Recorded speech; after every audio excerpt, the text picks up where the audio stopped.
acompaña Juan Cubi, analista político. Buenos días, gracias por estar en este medio de comunicación para analizar lo que se nos viene al país. Estamos a contados días de unas elecciones nacionales, elegir nuevamente al presidente de la República y con ello los asambleístas. Una asamblea que termina con menos de 4%, sin embargo, muchos de los asambleístas están apuntando a una reelección.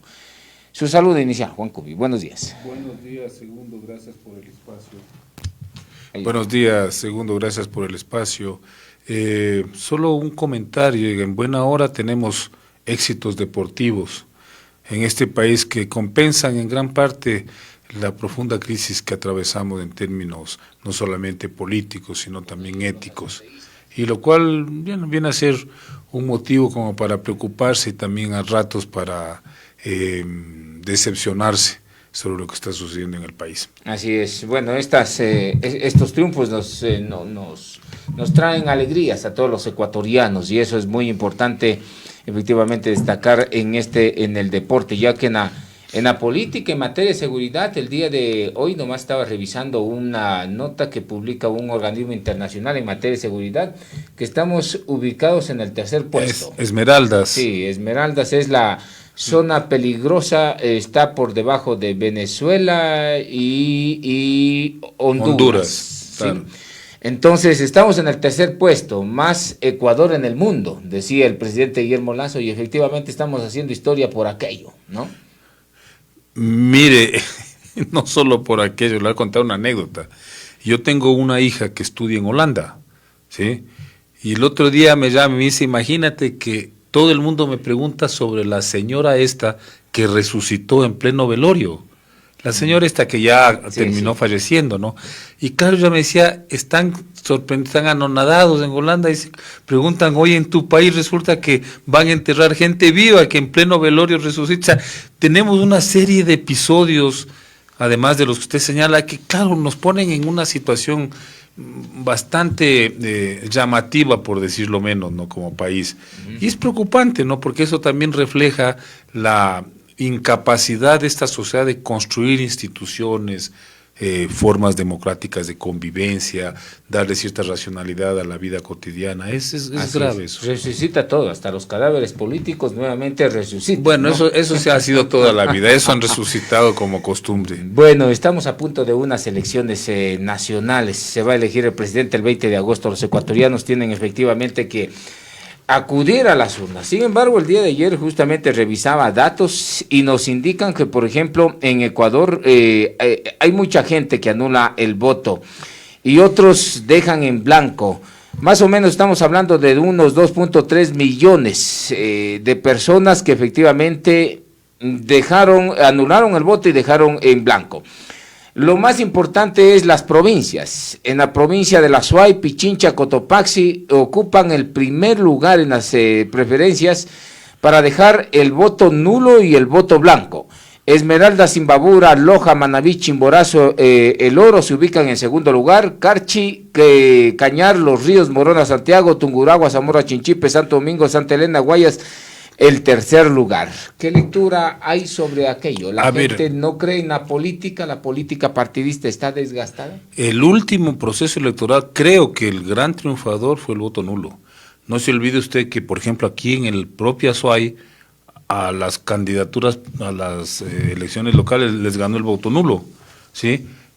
Hubo el fenómeno Calacalí, pues eso no ha sido suficientemente estudiado, donde el voto nulo le ganó a todas las demás listas. Por lo tanto, hay que repetir elecciones seccionales en Calacalí. No sé si usted ubica segundo dónde queda Calacalí. La Independencia. No, es una parroquia que queda por la mitad del mundo. Sí, de Quito en la por vía, atrás, como quien se va a Esmeraldas. Como quien se va a la Independencia, pero está a la salida de Calacalí. Por si acaso en Calacalí ahí nació Carlota Jaramillo, la cantante. Eso no lo sabía. Ya, es la tierra en Calacalí. Subiendo de la mitad del mundo. Usted sube al Pululagua, está ahí Calacalí, es una parroquia. Pero es impresionante porque primera vez en la historia del país que el voto nulo arrasa. O sea, sacó más votos que el resto de candidaturas. Y eso es un hecho que debería hacernos reflexionar, porque eso fue una conducta que se repitió en prácticamente todo el país. Usted lo acaba de señalar con estadísticas. Hay casos, por ejemplo, donde el voto nulo fue la primera opción, para una serie de elecciones seccionales, de alcaldías, prefecturas.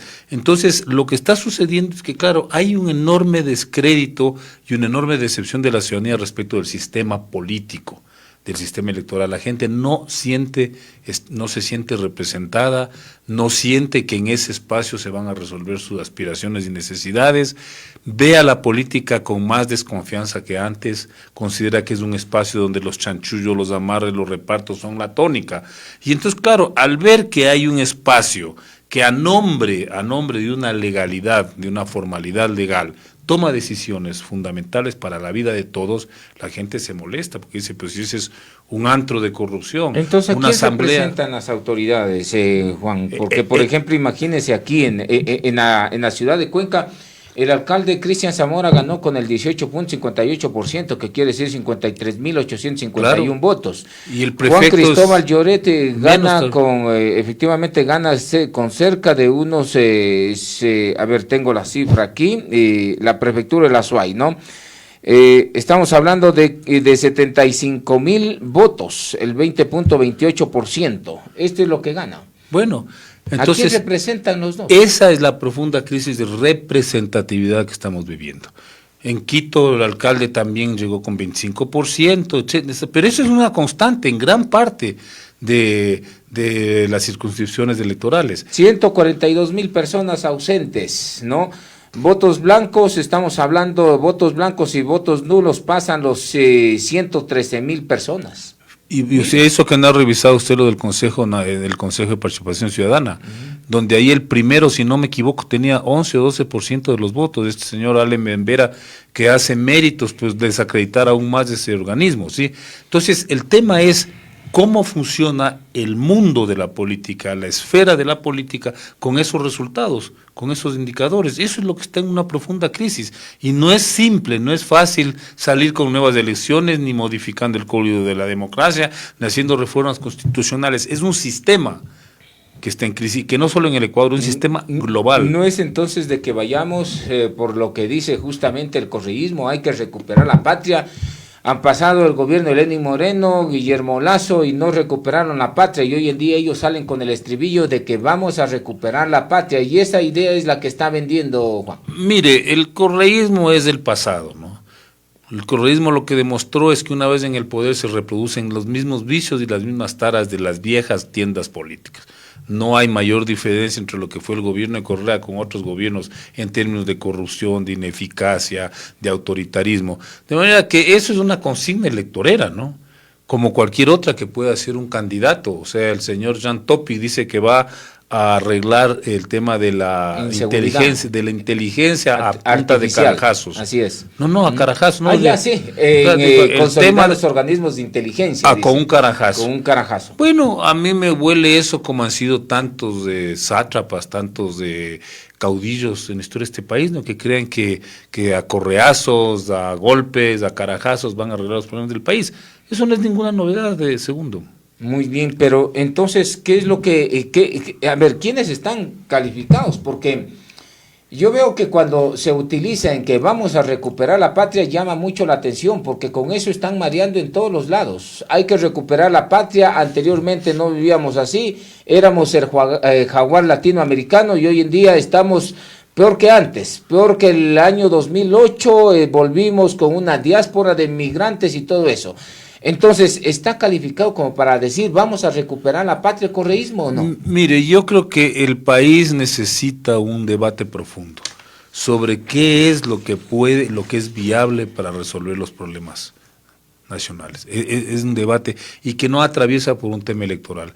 Es un debate de cuáles son las agendas fundamentales, hasta dónde la ciudadanía, la sociedad, tiene la posibilidad y la voluntad de comprometerse con esos cambios. Los políticos solos no van a hacer absolutamente nada, peor aún con el descrédito en el que han caído. Entonces, la idea es cómo usted consolida una sociedad que de alguna manera se apersone, se apropie del espacio de lo público, pero que también se comprometa con ciertas agendas. Pero hay que empezar, por ejemplo, no teniendo tantos candidatos. Hoy en día tenemos unos 8 candidatos, imagínense a la presidencia de la República, cada uno con agendas totalmente diferentes, que responden a sectores diferentes. Segundo, démosle la mirada a la otra parte de las elecciones, las consultas.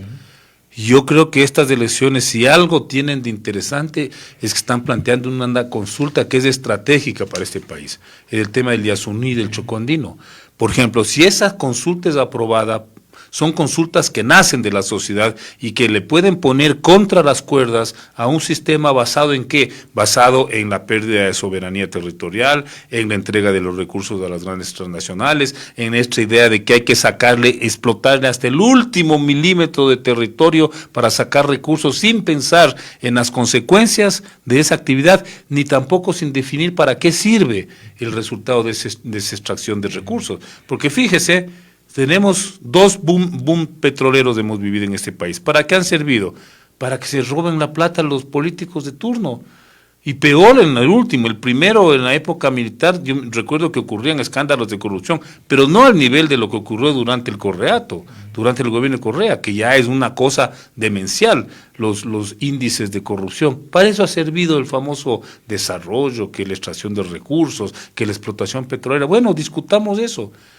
Entonces, a mí me parece, por ejemplo, que el tema este momento de la consulta por el Yasuní y por el Chocó andino puede marcar un punto de inflexión en la idea que debe tener esta sociedad sobre lo que es el futuro de un país. Muy bien, esto significa menos recursos económicos. Lo decía Walter Spurri, por ejemplo, y canalizaba lo siguiente, que Ecuador pasaría de exportar 313,000 barriles de petróleo diario a 258,000, que bajaría sin esta explotación, por ejemplo, del Ispingo, lo que significaría menos recursos para el fisco, menos recursos para la educación, salud, vivienda y atención a sectores vulnerables. ¿Qué idea es esa entonces? Verás, ¿sabe quiénes son los que están levantando ese discurso? Los que no quieren pagar impuestos. Así de simple y de llano. Todos los que no quieren pagar impuestos, los grandes empresarios, las grandes empresas morosas con el Estado, los que evaden, esos son los que tienen ese argumento. Porque si usted le aplica la ley, no hablemos de subir el cobro de impuestos, solo si les aplica la ley, ahí ya tiene bastante plata para el fisco. ¿Sí sabe cuánto es la evasión en ese país? Sí, no sé si ha visto usted las cifras. Hay datos que hablan de entre 4,000 y 7,000 millones de dólares al año que se van por corrupción y evasión de impuestos.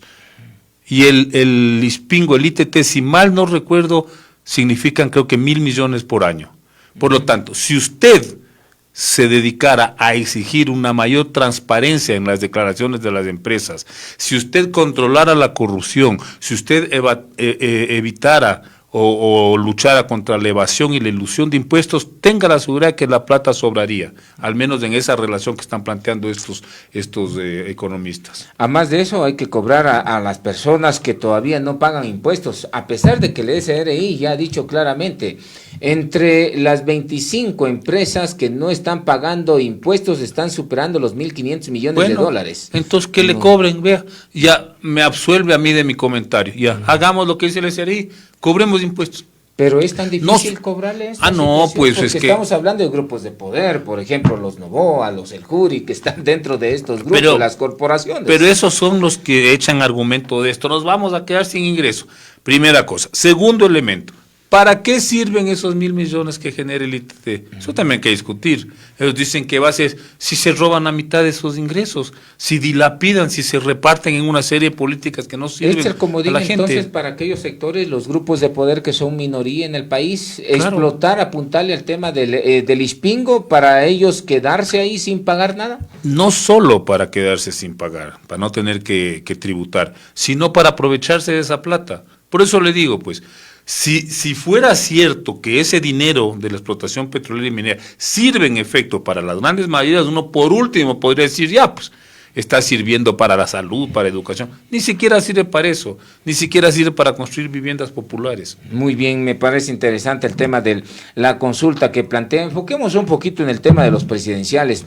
Y el día de ayer estaba revisando efectivamente quiénes son los 8 candidatos a la presidencia de la República y todos tienen un génesis y si no tienen el génesis están vinculados de alguna u otra manera en el correísmo. ¿Hay alguien decente en esta papeleta que hoy en día nos pueda representar o no?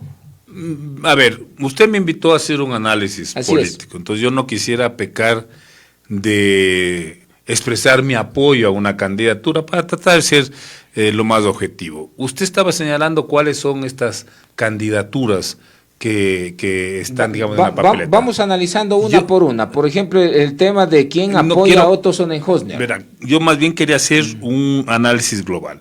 Usted tiene un espectro en las próximas elecciones. Tiene una sola fuerza que está en la izquierda, que es la fuerza de Pachacuti, Yacu y los otros partidos. Unidad Popular, Democracia Sí, y Partido Socialista. Digamos que ese es una candidatura que está en el espectro de la izquierda. ¿Esta es la corriente progresista o no? No, yo creo que es una propuesta más de izquierda, más de izquierda en general. Que se separa del correísmo, porque ellos se identifican como una corriente progresista. No, y de izquierda. Yacu no se ha separado y Pachacuti es un partido que tiene identidad propia.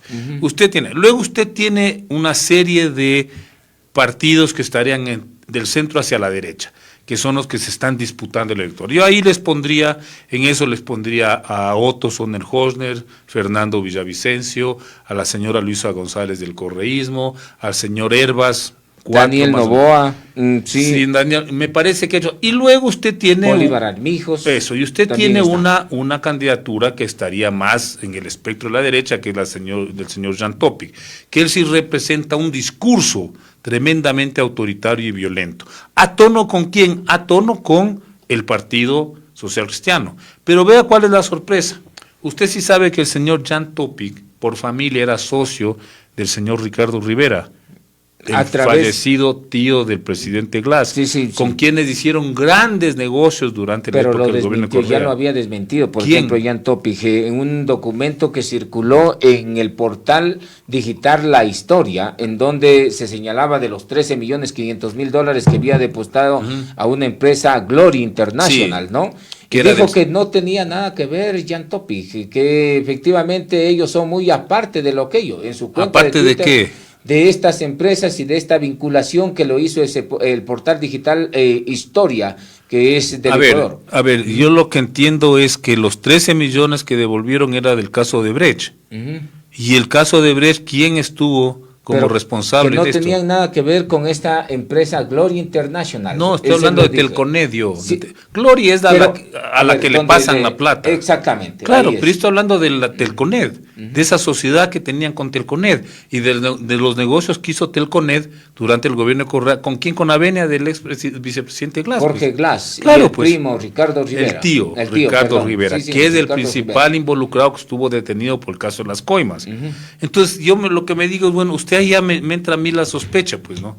¿Qué es este acuerdo entre el correísmo, los socialcristianos detrás del señor Jan Topic? Es como que el correísmo estuviera jugando a 2 o 3 bandas, ¿no? Señora Luisa González, no se sentiría mal si ganara el señor Topic. Usted acaba de señalarme que habrían otras cuñas en las demás candidaturas, ¿no? Porque un poco ya se vuelven, digamos, estas fuerzas políticas que apuestan a varias posibilidades para más o menos tener incidencia. Pero le están apostando a todos el correísmo, ¿no? Por ejemplo, Otto Sonnenhösner, Erika Paredes, por ejemplo. ¿Y quién fue Erika Paredes? Funcionaria del correísmo. Así es, la que estaba generando el tema de la UNASUR, la Alianza de las Naciones del Sur. Además de esto, muy cercana al correísmo, que cuando le preguntan sobre el certificado que emitió para que vaya a Harvard, pues... Y no tiene la señora Jacome, que entiendo que también había sido funcionaria de Correa, que ahora la candidata, y no solo el binomio de Jan Topic, pero no solamente funcionaria, sino hasta hacía campaña. ¿No la viste en las fotitos que la sacaron con la camisa verde ahí, Patria o Muerte y todo eso? Entonces de ahí están estas estrategias para tratar de tener vínculos con todos los sectores. Entonces el tema central, segundo, por eso es que yo digo que las elecciones de esta vez son cruciales por el Yasuní y el Chocó Andino, porque lo que está jugándose en la gran mayoría de las candidaturas son a posibilidad de estos acuerdos tras bambalinas, estos acuerdos por debajo de la mesa para volver a reconfigurarse y repartirse el país. ¿Con etiquetas diferentes o con partidos políticos diferentes? Con membretes diferentes, hay mucho de ese juego. Porque, por ejemplo, yo cuando veo Amigo, el movimiento Amigo que lo patrocina Bolívar Armijos, un hombre muy cercano al tema del correísmo. Totalmente. Y que era si quiso ser candidato del ¿no se acuerda? Sí, que binomio quería ser, ¿no es cierto? Del correísmo, claro. Sí, y además de esto, Bolívar Armijos bastante cuestionado, por ejemplo, en Esmeraldas, ¿no? Porque se lo acusaba anteriormente el tema de la minería ilegal. Así es. Recuerde usted. Pero mire, nada más ni nada menos que patrocina Amigo, el movimiento de Daniel Mendoza, un delincuente que fue condenado a 4 años por el tema de delito de delincuencia organizada. Se voló más de $9 millones del hospital que tenía que construir en Pedernales. Entonces, esto también nos da un indicador, que de uno u otro lado los tentáculos van más allá de los nombres. Algo peor, segundo, y es que todos estos personajes tienen algún rabo de paja con temas de corrupción o de actos ilegales. Eso es lo peor. Es decir, usted ve como que ese entramado de corrupción que se montó durante el gobierno de Correa estaría de alguna manera operando nuevamente con distintos membretes en distintos escenarios. ¿Para qué? Para tratar de ir, digamos, recuperando ciertos espacios o prolongando los que ya tienen. Eso es lo grave. ¿Qué implica eso en la práctica? Segundo, es que claro, cambiarán las elecciones las autoridades y volveremos a reproducir los mismos esquemas de corrupción que hemos padecido los últimos 20 años. Mientras estén estas personas dueñas de las empresas electorales, me refiero a los partidos políticos, porque por ejemplo, ¿quién patrocina a la alianza Acción Democrática Nacional del candidato Daniel Noboa, hijo de Álvaro Noboa? Alvarito. Mire lo que el que patrocina es el movimiento Pueblo, Igualdad y Democracia, Arturo Moreno. Yo lo entrevisté aquí, Arturo Moreno. Él es el hermano de Lenin. Primo de Lenin Moreno. Primo de Lenin Moreno. Entonces, además de esto, esta alianza va a conmover una organización política que antes era la 35. Recuerde que Gustavo Baroja se la acogió cuando fue presidente Lenín Moreno Garcés.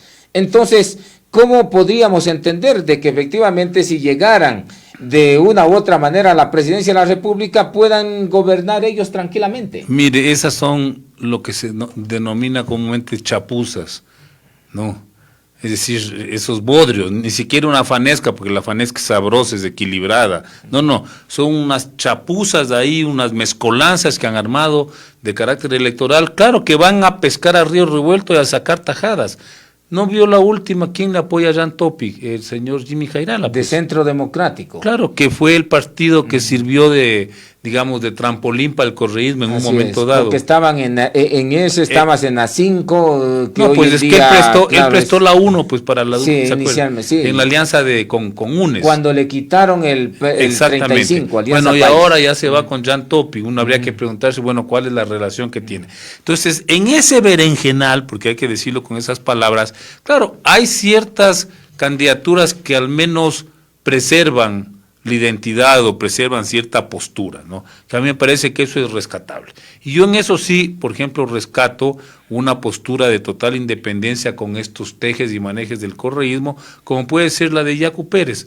¿Y por qué razón le digo? Porque Yacu Pérez fue un perseguido, no se olvide que a Yacu Pérez lo persiguieron, así como a Villavicencio también, como a Salvador Quispe, todo, y al movimiento indígena que fue gravemente perseguido por el correísmo. Al menos podrán mantener una mínima postura con todos los defectos que tiene, porque Pachacuti también no es que es una pera en dulce, ha demostrado en el último tiempo que está atravesado por una cantidad de prácticas equivocadas y una cantidad de posturas que son condenables, pero al menos pueden tener una postura abiertamente firme en lo que tendría que ver con el correísmo. Así es. Mire, me llama bastante la atención. Y yo creo que hay detrás de bastidores hay algo más que analizar. La candidatura de Otto Sonnenhorner, que es que sale bajo la alianza Actuemos. Quien le presta el partido político de ellos es también Avanza, y que Suma. Ramiro González, y también Suma, claro. Tuvieron a Mauricio Rodas como alcalde de la capital de la República y también estaba Guillermo Celi. Pero Otto Sonnenhorner fue parte también del gobierno de Lenín Moreno. Así es, correcto. Que es del gobierno de Alianza País. Ahora, ¿usted cree que cuando prestan estas organizaciones políticas, efectivamente lo hacen así por amor a la camiseta porque alguien necesita representar la patria? ¿O cree que, por ejemplo, al prestarle Avanza a Otto Sonnenhorner, Ramiro González no tiene ningún interés cuando está huido en Perú? Bueno, pero creo que la respuesta es obvia, segundo. ¿Ya? Tienen intereses de impunidad. Pero la respuesta es obvia, pues que van a prestar gratuitamente un membrete, no, pues. Entonces, ¿no hay nadie quien se salve de esta lista de los presidenciales? O sea, la crisis del sistema político es obvia, es extrema, es catastrófica la crisis, no es una crisis, una catástrofe. ¿Por qué? Porque estamos asistiendo a una descomposición de todo lo que son los elementos del sistema político. A ver, usted empezó esta entrevista señalando que la Asamblea saliente tenía 4% de aprobación. ¿Cómo puede subsistir o funcionar la democracia cuando el primer poder del Estado, porque sigue siendo el primer poder del Estado constitucionalmente hablando, tiene el 4% de aceptación ciudadana? O sea, segundo, es imposible, inviable. Y resulta que vamos a elegir una asamblea que puede ser igual o peor que la anterior. Yo me pregunto, los que llegan a la asamblea y tienen año y medio de ejercicio, ¿usted cree que se van a sacrificar por la patria año y medio para tratar de hacer leyes o van a aprovechar y van a llevarse más rápido que lo que hicieron los anteriores? Hay intereses de por medio, como siempre lo ha existido en la Asamblea Nacional, ¿no? A ver, segundo, no van a hacer nada por la patria. No, verá, los intereses no son condenables en sí. El tema es que los intereses políticos tienen que ser claros, tienen que ser explícitos y tienen que ser colectivos, o sea, tienen que representar a sectores de una sociedad. Pues le voy a poner un ejemplo. Recuerda usted en los años 30, 40, el Partido Conservador representaba a ciertos sectores, los artesanos, o sea, iban a disputar el poder, pero para hacer leyes que favorezcan a los intereses de estos sectores. El tema es que poco a poco esa práctica política se fue deteriorando y el interés se volvió individual, personal, grupal, y ahí sí ya no hay posibilidades de hacer leyes, normas, iniciativas de beneficio colectivo, de beneficio para sectores de la sociedad. Ese es el gran problema. Entonces, yo lo que le digo es, o sea, si los intereses, si viniera un partido y dice muy bien, nosotros representamos los intereses de los banqueros. Yo pongo un ejemplo. Es claro ahí, ya sabemos por dónde van a ir. Y dicen, queremos una ley para que mejoren los ingresos. Ya. Otros dicen, nosotros representamos los intereses de los agricultores arroceros y vamos a pelear porque se mejoren, qué sé yo, las leyes, las normas. Está claro, pues no, está bien, ese es un interés legítimo. El tema es que en nuestro país esos intereses están encubiertos por una falsa, oscuros, muy sí, bien. Pero además por una demagogia, como una falsa retórica de supuestamente hacer cosas por el país. Y en el fondo lo que está por debajo es una serie de repartos de carácter personal familiar. Entonces usted ve lo que ha pasado en la asamblea, que de pronto nos quedamos todos atónicos cuando haya una votación y aparecen unos que salen votando contrariamente a lo que la lógica, a lo que la sindéresis le dicta, ¿no? Así es. ¿Qué debemos entender cuando nos hablan justamente de recuperar la patria en este sentido? Porque mire, hay cosas que el país necesita recuperar, por ejemplo, son los millones de dólares, cerca de 108 millones de dólares que el país todavía no ha recuperado de actos de corrupción. Actos que se han dado en el que se han dado a lo largo de un gobierno, por ejemplo, le pongo nomás algunos casos. Alex Bravo todavía no paga los $364,000. Marisol Larrea, caso IES, enriquecimiento ilícito, $3,600,000. Carlos Pareja Yanuseli está con una multa de $12 millones, ¿no? Pedro Delgado, $614,000.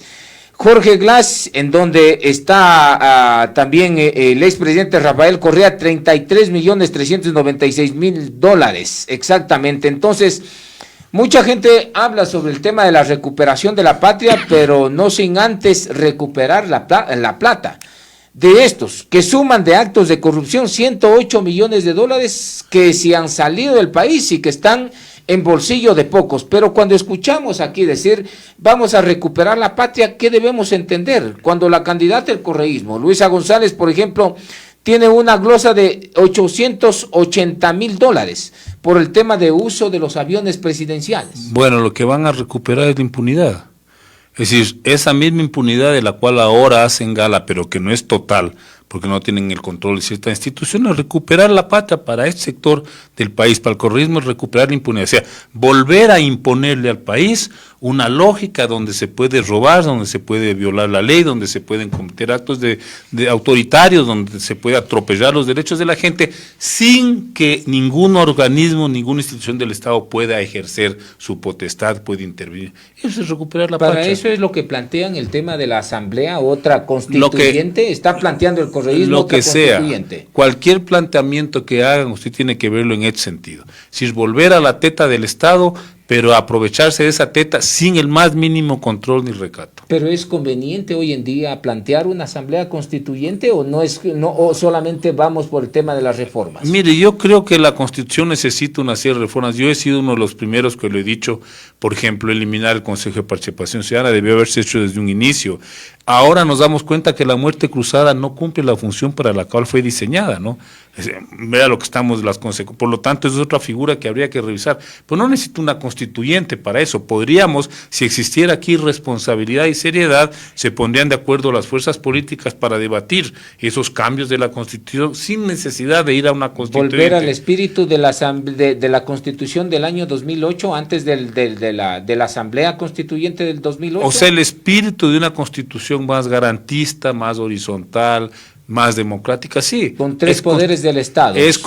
Habría que discutir, al menos del uno, el de la transparencia, habría que eliminarlo. El Consejo de Participación. Se ha evidenciado que eso no funciona, pero es posible. El tema, verá, el problema de una constituyente es que los que la están planteando no la proponen en función de mejorar las condiciones democráticas y de gobernabilidad del país, no, la plantean en función de ciertos intereses puntuales.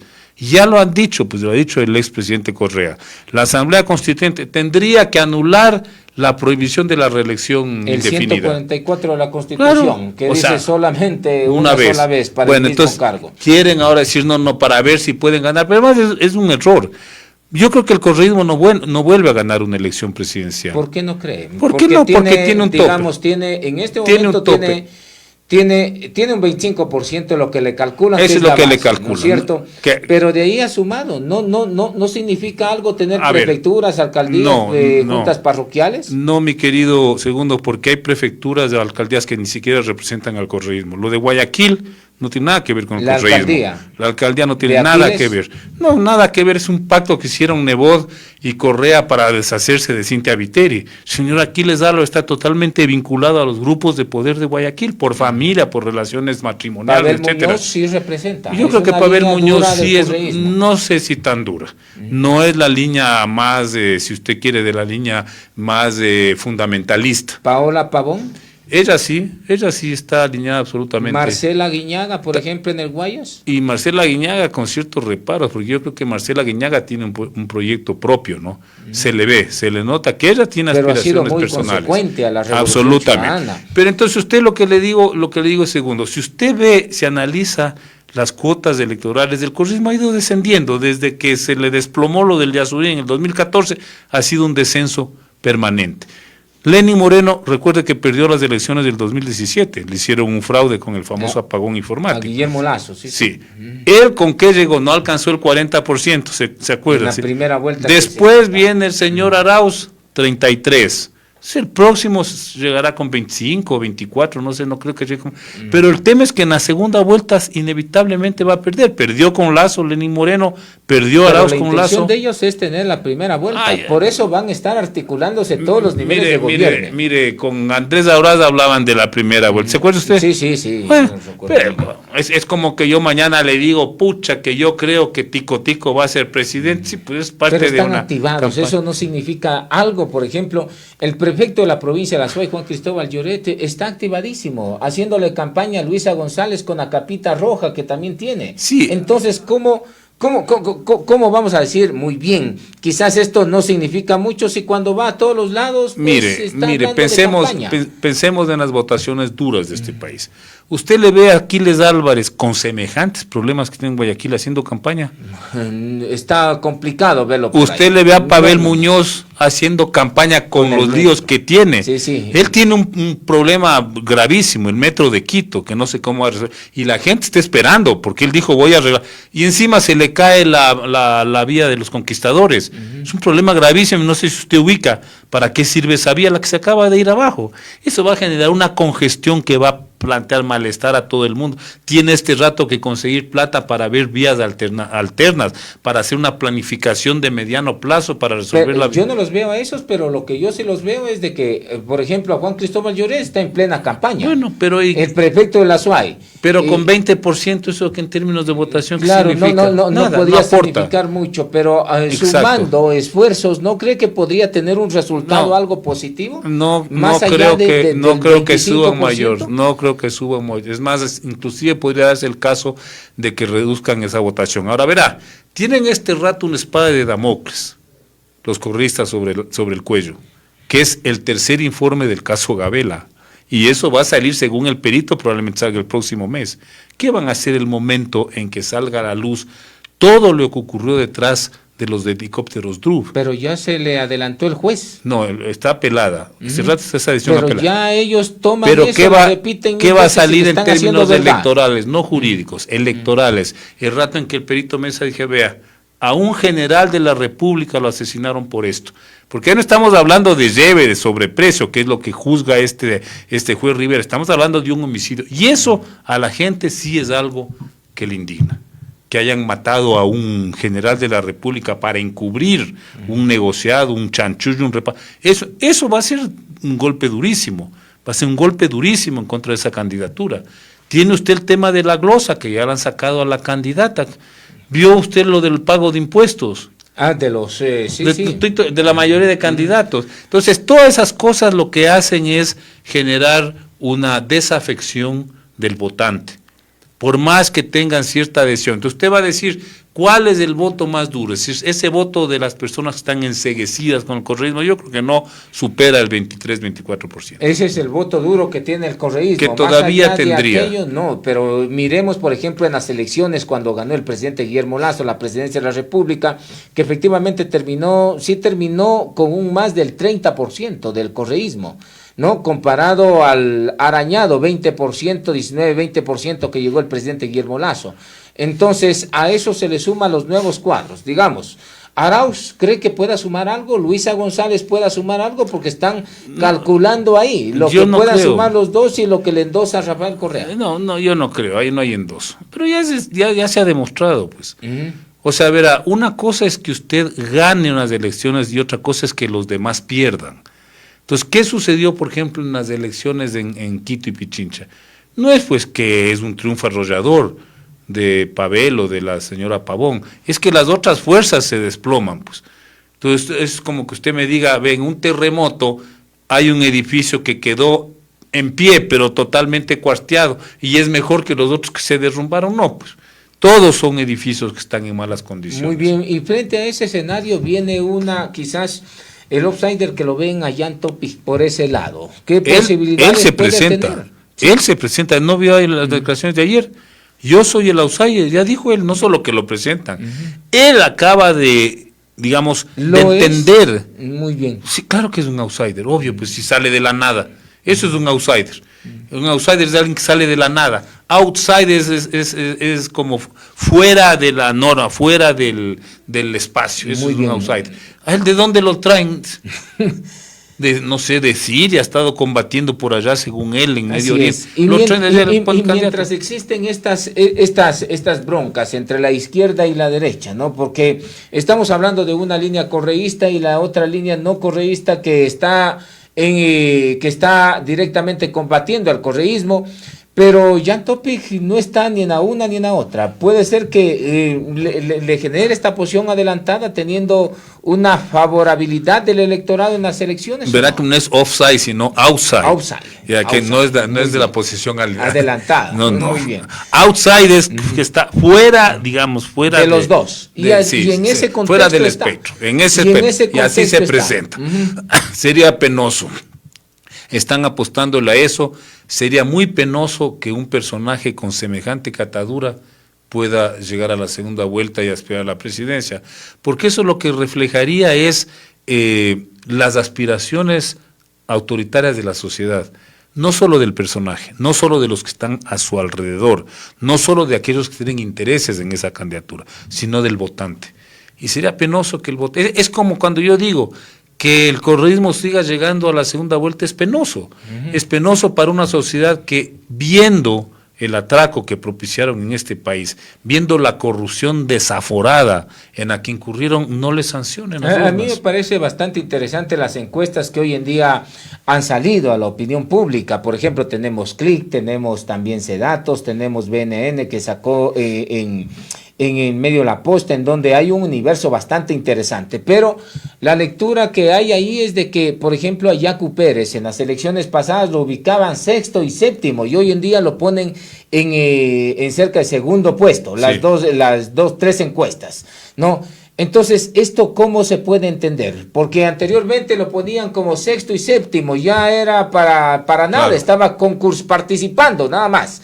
Pero hoy en día ver un Yacu Pérez posesionado en un segundo lado, ¿cómo se entiende esto? A ver, una cosa que hay que tener en cuenta, segundo, es que lo de las encuestas es excesivamente relativo.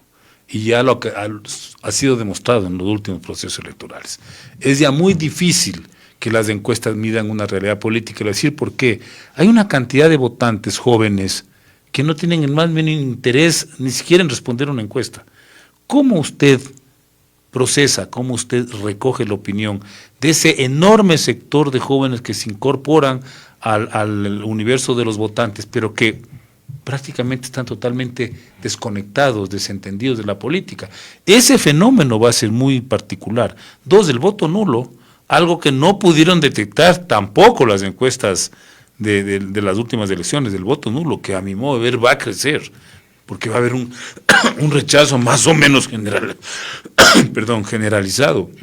Entonces, yo con las encuestas tendría un tino excesivo, una lectura con mucha filigrana, porque no nos van a dar un reflejo real. ¿Qué es lo que se puede presumir? ¿Qué es lo que podemos nosotros presumir? Uno, el señor Arauz, que se hizo conocer, pero que ahora lo ponen de segundón, eso también puede afectar. La señora Luisa González, prácticamente desconocida, pero acarrea un voto duro del correísmo, o sea, de lo que llamamos ese voto enceguecido y reflexivo, ¿ya? Usted tiene a Yacu Pérez, que es obviamente conocido, si es un candidato que ya tuvo un éxito interesante, ¿sí? Tiene el fenómeno del outsider, Jan Topic, ¿no es cierto? Eso es innegable. Ahora habrá que ver hasta dónde les da esta estrategia de presentarlo como un outsider, ¿sí? Yo pensé que Lasso iba a correr. Y yo decía, bueno, ahí estaba un poco la disputa, ¿no? Entre esas figuras, ¿no? Resulta que ahora el presidente Lasso y creo deciden no correr. Por lo tanto, eso va a alterar totalmente el esquema del votante, porque esa votación, ¿cuánto le hubiera dado usted a Lasso? 6, 8%, con posibilidades de subir porque manejaba el aparato del Estado. Bueno, esa votación tiene que irse a algún lado. Eso todavía no está claramente definido. Entonces, en eso, otra cosa que va a afectar, Pachacuti no pone candidatos nacionales. Sí, pero ahí a la está Asamblea. Isa haciendo campaña por lo que no hay que votar nada. Exacto. O sea, es una posición bastante visceral de Leonidas Issa. Sospechosa, sí. Sí. Hace lo mismo que hizo en las elecciones pasadas. Pero no, ahora me parece que está un poco más... Chontacuro y todo eso. Isa en este momento dice, no, es una posición individual de Pachacuti, las posiciones son colectivas y las colectivas están yendo por otro lado que no sea Yacu Pérez. Sí, me parece que eso es criticable, porque en todo caso deberían dirimir internamente esas diferencias y buscar una postura, porque es una oportunidad, o sea, eso no podemos negarle. Mire, si el señor Yacu Pérez entra en la segunda vuelta, probablemente tiene altas posibilidades de llegar a la presidencia. En el 2021... Pero si entra con el correísmo, la presidencia puede ser de Yacu Pérez. Pero si estaba medido que Andrés Doraz le pegaba una paliza en segunda vuelta mayor que la de Lasso. Ya. Pero eso usted tendría que discutirlo como movimiento indígena, ¿qué significa esa eventualidad? Y me parece, por ejemplo, que la actual dirigencia de la CONAIE no es consciente de lo que implica en términos de perspectiva, en términos de reivindicación histórica del movimiento indígena, en términos simbólicos para un país racista que ha excluido a tantos, que de pronto llegue un representante de los indígenas. Eso es algo que puede cambiar la historia. No creo que vaya a transformar profundamente la sociedad, tampoco nos hagamos ilusiones, y peor en año y medio de gobierno, pero puede tener una serie de elementos importantes, ¿sí? Y de ahí, ¿qué más tiene usted, Fernando Villavicencio, conocido? ¿Por qué no despegó Herbas? Fernando Villavicencio? ¿Cuál fue el pecado de Fernando Villavicencio? Porque se muestra bastante activo en las redes sociales y hay las mediciones que realiza mucho en redes sociales. Yo diría, si que las elecciones va por las redes sociales, ganaría Fernando Villavicencio, por un lado, no, porque usted ve la maquinaria que existe en este tema de redes sociales, le pinchan, votan, en los grupos dice, votemos ahí, y votan 1,000, 2,000, votan por este y es ganador, ya prácticamente le posicionan de presidente. Esa es la otra cosa que no podemos medir bien, Claro. el tema de redes. Ahora, ¿por qué cree que se cae Fernando Villavicencio? Bueno, habría que ver cuán caído está, pero lo que entiendo de lo que yo revisaba es que tampoco está como él pensaba, ¿no?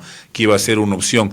Él, a mi modo, esta es una opinión personal, no es un muy buen candidato, no es carismático, es decir, no es un candidato que genera simpatía, que tiene alguna gracia. Usted sabe que hasta para eso tiene que tener una mínima gracia, pues. Cualquier cosa que atraiga, que sensibilice al público, yo creo que le falta eso, y eso me parece que es uno de los elementos que le ha planteado un límite a su candidatura. Pero Topic tampoco no tiene la gracia ni nada de eso, él se muestra como un Rambo de ahí. Por eso, esa es su gracia, pues.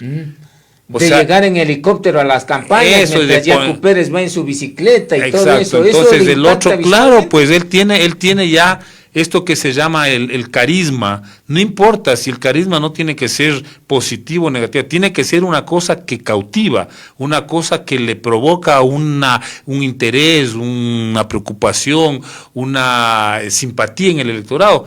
Puede ser, usted se presenta, qué sé yo, vestido de rosado, se presenta como Rambo. Eso es lo que usted define como su imagen en un proceso electoral. Y creo que Topic está explotando. El tema es que habría que ver primero hasta dónde le da. Y a mí me parecería terrible que sea una imagen que genera adhesiones, pero vea lo que tenemos en El Salvador.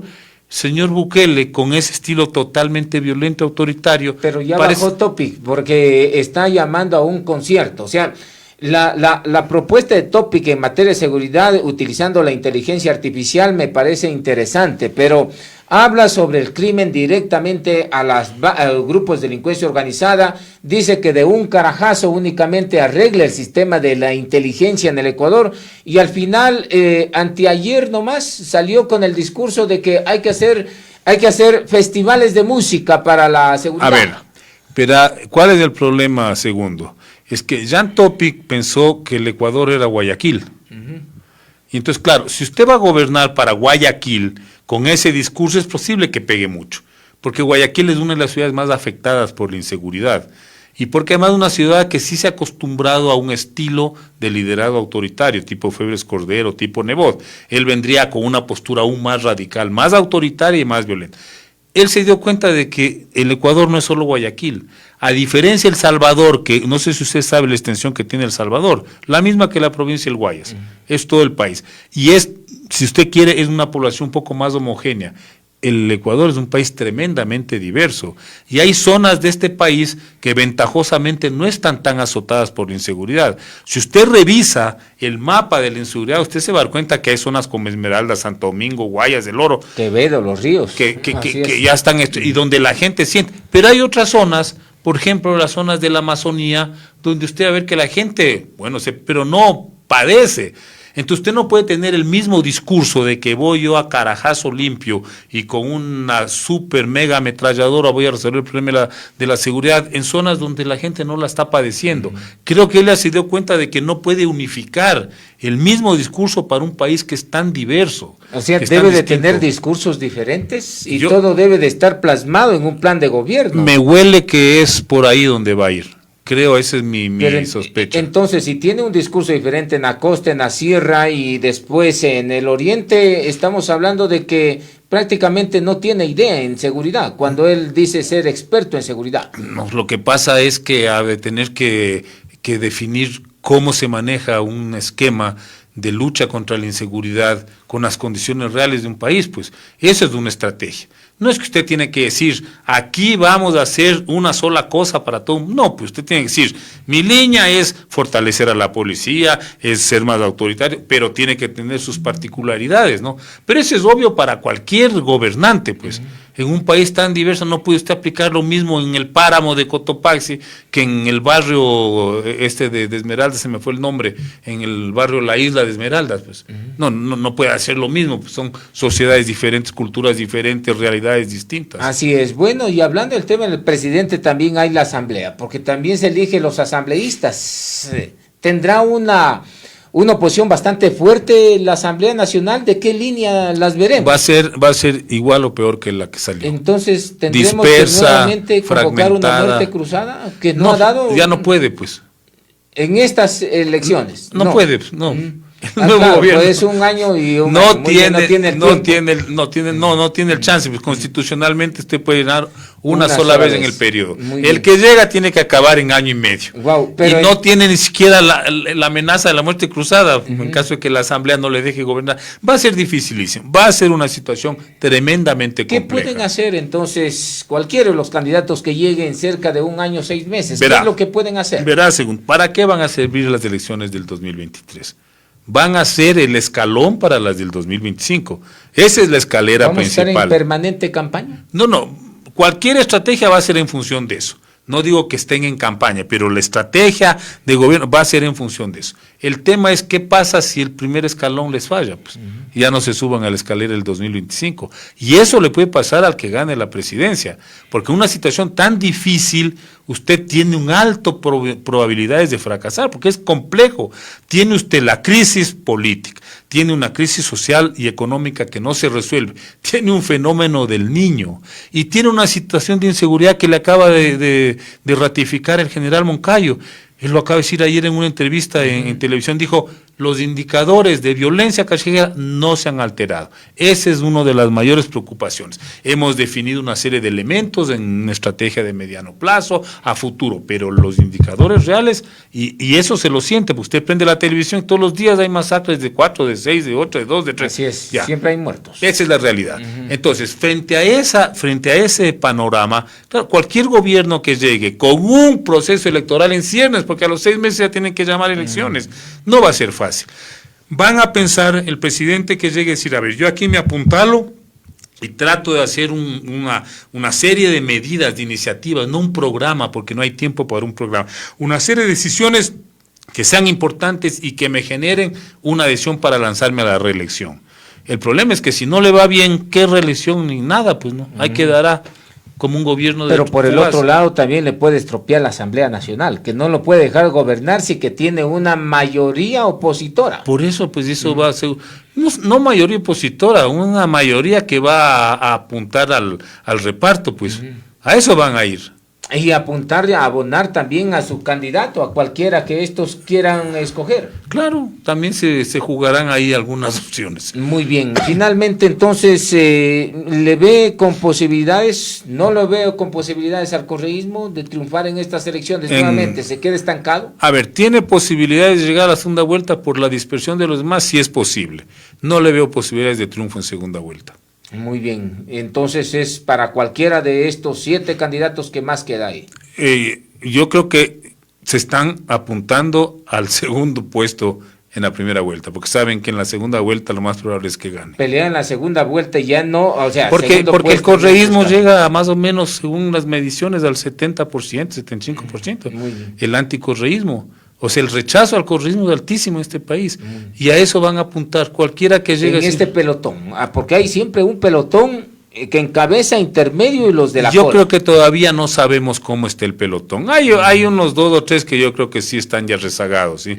Pero habrá que ver cómo se decanta. Porque verá, segundo, nosotros estamos acostumbrados a ver lo del pelotón cuando habían 20 candidatos. Claro. Ahí es más fácil. Pero ahorita son 8, ya se ha reducido. Y mal que bien los 8 están, unos 4 o 5, están bien posicionados en términos de imagen, de trayectoria, de posibilidades. Entonces habría que ver cómo se decanta.